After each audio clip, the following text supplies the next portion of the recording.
Selamat malam dan selamat datang di Kismis, Kisah Mistis.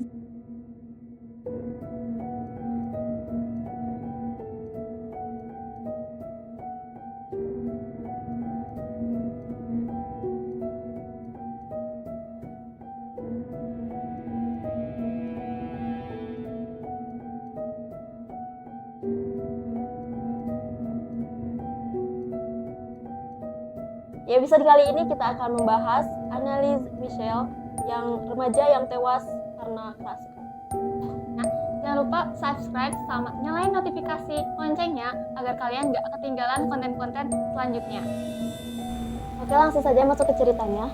Anna Elizabeth Anneliese Michel, atau kita sebut saja Michel ya. Dia lahir 21 September 1952, seorang gadis Jerman yang menjalani 67 ritual pengusiran setan Katolik. Kayaknya banyak banget, 67. Iya, banyak banget loh. Kayak Ruki aja cuma sekali kan, ini 67. Rumornya, dia meninggal karena kekurangan gizi, di mana orang tua dan pendetanya dihukum karena kelalaian pembunuhan. Dia didiagnosis dengan psikosis epilepsi dan memiliki riwayat pengobatan psikiatri yang secara keseluruhan tidak efektif.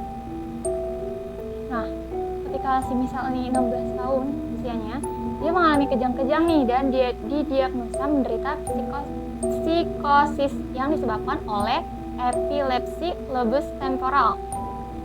Dan tak lama kemudian, dia juga didiagnosa menderita depresi dan dirawat di rumah sakit jiwa.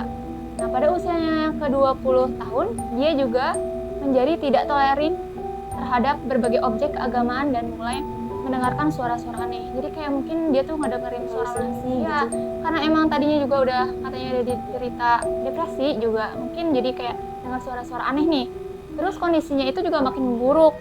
Meskipun sudah diberi pengobatan, dia juga menunjukkan gejala lain. Dan keadaannya tetap tidak membaik meskipun minum obat, bahkan dia ingin bunuh diri. Karena emang mungkin udah dengar suara-suara aneh juga, dia juga udah gak kuat kan, gak tahan lagi juga kayak mau bunuh diri aja Ya mungkin juga penyebabnya bukan karena penyakit gitu ya. Ya bisa jadi, karena tadi kan minum obat tapi gak sembuh ya.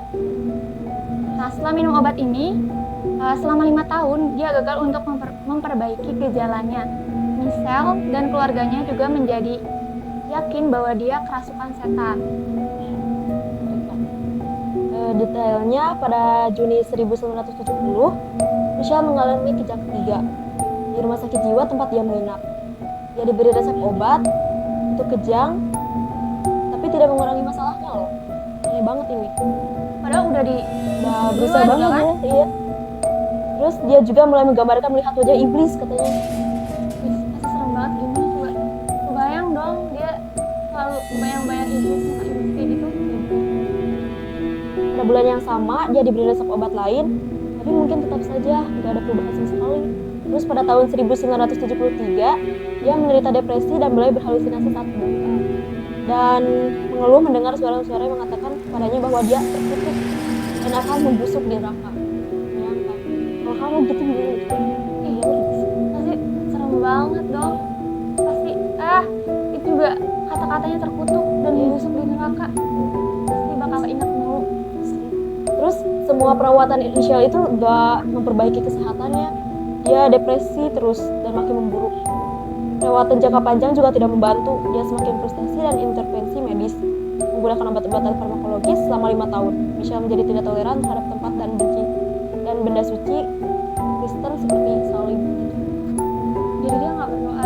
Dia karena mungkin karena jadi takut sama perkataan suci. Oke, nah di sini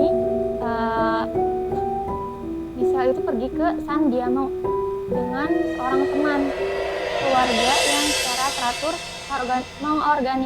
mengorganisir sejarah Kristen. Nah, katanya itu Anneliese memberitahu dan Frauenhen membenarkan ini, bahwa dia tidak bisa memasuki tempat suci. Dia nggak bisa masuk ke gereja. Dia mendekatinya dengan keraguan besar, lalu mengatakan bahwa tanah itu terbakar seperti api dan dia tidak tahan. Dia kemudian berjalan sekitar tempat suci tersebut dalam lengkungan lebar dan mencoba mendekatinya dari belakang. Dia melihat orang-orang yang sedang berlutut di area sekitar dia sedang berdoa sambil mengertakkan giginya. Dia sampai sejauh tepi taman kecil, lalu dia harus kembali datang dari depan lagi.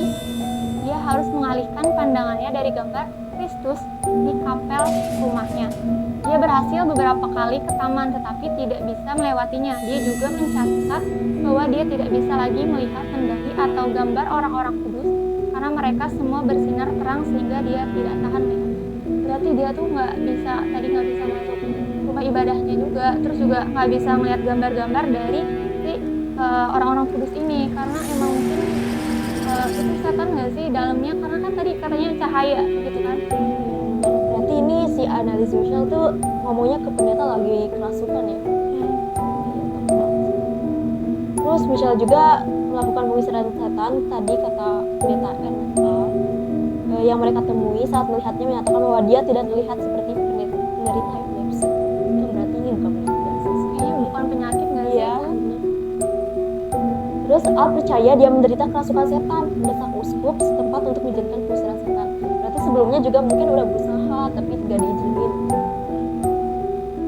Terus dalam sebuah surat kepada Al pada tahun 1975, Michelle menulis, "Saya bukan apa-apa, segala sesuatu tentang saya adalah kesia-siaan. Apa yang harus saya lakukan? Saya harus berkembang. Anda berdoa untuk saya dan juga pernah mengatakan kepadanya, saya ingin menderita untuk orang lain, tapi ini sangat kejam." Terus pada bulan Septembernya, Uskup Joseph Stengel memberikan izin kepada Imam Arnold Brandt untuk melakukan eksorsisme menurut ritual Romanum tahun 1614, tetapi memberitakan kerahasiaan total. Berarti dia tuh abis itu ada ritual gitu buat pengusir setan di tubuh Michelle. Wah. Nah terus tuh di sini katanya kematiannya itu pada 1 Juli 1976. Michelle ini meninggal di rumahnya. Nah ada laporan otopsi menyatakan bahwa penyebab kematian ini karena kekurangan gizi dan dehidrasi akibat hampir 1 tahun dalam keadaan setengah kelaparan. Sementara ritual pengusir setan dilakukan. Nah, berat badannya juga cuma 30 kilo doang. Dia juga menderita patah lutut karena berlutut terus-menerus. Dia tidak dapat bergerak tanpa bantuan dan dirasakan mengidap pneumonia. Kalau nggak salah ini difilmin nggak sih? Kayak yang judulnya itu The Exorcism of Family Rose tahun 2005. Ya aku belum nonton sih. Nanti kita nonton bareng. Oke. Gimana sih pendapatmu gitu tentang Menurut aku ya, jadi semisal ini kan tadi kerasukan gitu kan, itu juga udah 67 kali gitu itunya ritual 67 kali tapi nggak keluar juga, akhirnya juga dia tadi meninggal gitu kan ya. Terus juga pasti keluarganya apa sih namanya, kita tuh berusaha buat si misal itu sembuh lagi tapi nggak bisa gitu. Menurut kamu kayak gimana? Tapi kan katanya tadi pas meninggal itu dia didiagnosis karena kekurangan gizi kan. Tapi kalau iya gitu karena penyakit, kenapa dia gak sembuh gitu pas perawatan awal? Tapi iya pas di eksorsis juga dia gak sembuh kan. Terus penyebabnya apa coba? Kayaknya itu emang benar dari iblis mungkin aja. Kamu percaya atau enggak? Percaya gak percaya sih, kan di dunia ini ada yang gaib juga kan. Ya sih, emang juga. Terus juga kalau misalnya ritual itu berhasil juga kita juga nggak tahu loh maksudnya kedepannya gimana gitu kan. Iya, apa bisa diganggu lagi atau enggak. Iya. Tadi juga kan di fotonya juga itu sudah mengkhawatirkan banget sih, Michelle. Sangat mengerikan. Oke, segini saja mungkin pembahasan dari kita ya untuk kisah analisis Michelle.